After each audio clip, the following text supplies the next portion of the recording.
Fabrice, the Swiss Deco 36, this machine is something else. I tell you what, this is a real head turner. Tell us about what's going on in here, how many axes we've got and how it works. Yeah, well, the Swiss Deco is really a strong machine. We like to call it a little bit the beast.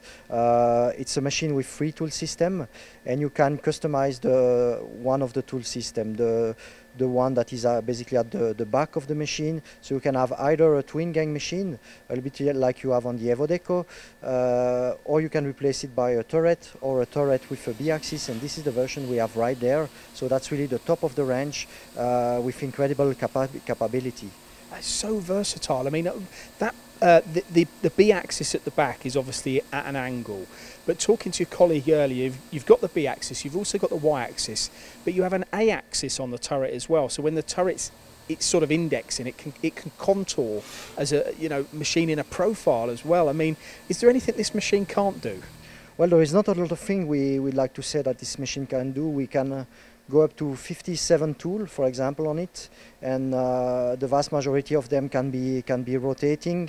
And we really think that this machine, we thought this machine through to have the less limit and the less consensus possible in terms of machining.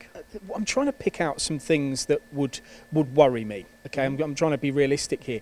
Firstly, the collision side. I mean, so many axes moving around. Does your TISIS control optimise for that and ensure that you can't have these accidents? Yeah, well, we have a new version of our TISIS in this with this machine. It's called TISIS OptiMove. It's brand new. You can see it partially on this rather nice control, by the way. This does mainly 2 things. First of all, it's minimize the tool path, it's optimize the tool path, therefore you get really nice and really good cycle time. You also minimize the energy consumption by doing that, and also it takes care about the collision, because you will have to tell the machine, okay, you've got this tool holder there, this tool holder there, and the machine will stop you, preventing you from hitting obviously something into the machine. But you're right, that's a risk. And it is good to see this touchscreen control, really sort of forefront of control panels. Great if you're coming into engineering and you want to learn and you think this machine is a beast, as you said, and complicated. Actually, it simplifies it, doesn't it? The other thing I wanted to mention is about if you're using that B-axis and you call it a beast, you've got a lot of power in this machine. How am I going to stop the spindle from moving when I'm hitting it with a milling function? Yeah. What have you put in place? Well, first of all, we have really huge spindle. It's amazingly powerful. I mean, they have 56 Newton meter of torque each. That's the same counter spindle and the same spindle. And to prevent any movement where you are machining with B-axis, we've got an hydraulic brake on the main spindle. It's made by material deformation, and therefore when you activate it and when you deactivate it, the bar doesn't move. It's basically quite cool. We're quite proud of that feature. Well, you must be, because you need to make sure that that's the case. Yeah. Obviously, when you're machining. You've also got a long series drill on here, which is going to have through oil on it, up to 120 bar as well. How do you try and stop something like that wavering? I suppose that's in the technology as well, is it?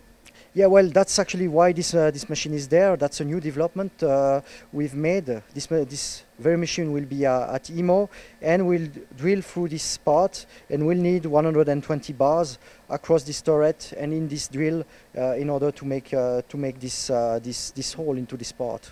Very good swarf fall away here as well. You've really paid attention to the detail on that. That's important, isn't it? Because this machine is about metal removal, isn't it? This is a turn mill that, like you said, is a beast, but it really is about getting as much stock off the bar as possible quickly. Yeah, and that's something we started with the multi-Swiss. It's not only the machine we have to take care of, but we are really to make sure that the environment is properly designed for the machine. So therefore, we have a wide range of peripherals that are really fitted for this machine, tested for this machine, and we are sure that they will perform in a correct way for this machine. And it is what you'd expect from Tornos. Real quality here. Oil-cooled spindles. All of these elements you've taken care of, haven't you, to make it the precision tool that it is.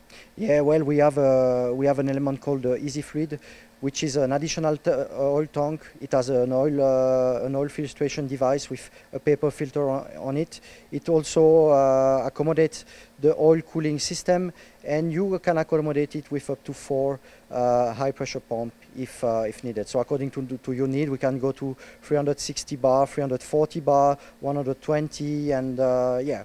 Possibility are a little bit endless. And it's a 36mm bar machine, this, isn't it? But you can do non-guide bush and guide bush as well, correct, so even more flexibility.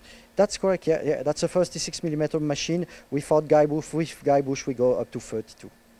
Incredible, incredible. So if you're looking for a machine that's got total versatility, this turn mill from Tornos is an option. It's a new machine, the Swiss Deco 36, and I believe I'm right in saying you do have a smaller version as well. Is it the 26mm? That's a 26, yeah. That's also based on the same base, so the machine will have the same size, but with 26mm spindle. Total versatility. That's it from me here at Tornos in Moutier.